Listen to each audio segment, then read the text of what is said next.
ఇక్కడ ఉన్నటువంటి అందరు సమానం అని చెప్పుకుంటారు, వేరే దగ్గర పోతే సమానం అనేటటువంటి మాటే ఉండదు.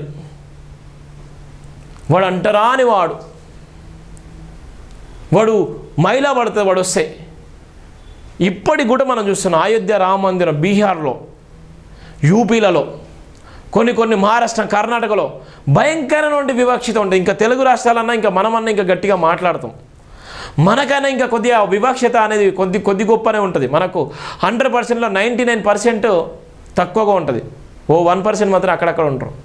మనల్ని తిరగబడతారు. మనలో రోషం ఉన్నటువంటి తెలుగు రాష్ట్రాల్లో ఉన్నటువంటి రోషం ఉన్నటువంటి బాబాసాహెబ్ అంబేద్కర్ వారసులు. కొంతమంది నకిలీలు ఉన్నప్పటికీ కూడా వెనక నుండి అయినా వాళ్ళు ముందుకు వచ్చానే మాది అని చెప్పుకుంటారు. కానీ వేరే స్టేట్లలో ఆయనతో కూడా ఉండదు.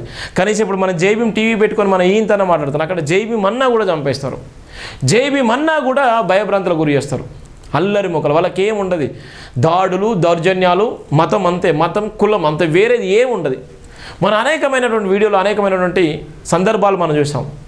నేను ఎందుకు అన్నీ చెప్తున్నంటే, ఇంత భయంకరమైనటువంటి పరిస్థితిలో, ఇంత దారుణమైనటువంటి పరిస్థితిలో ఇవాళ మనం ఉన్నప్పటికీ మనుషులమని మనం గుర్తించుకోలేనటువంటి కాలము, మనుషులమని మన పరిస్థితులు కూడా మనం చెప్పుకోలేనంత దౌర్భాగ్యమైన పరిస్థితిలో ఉన్నామంటే దానికి కారణము మనం భయంకరమైన పరిస్థితులు ఉన్నాయి. అందుకోసమే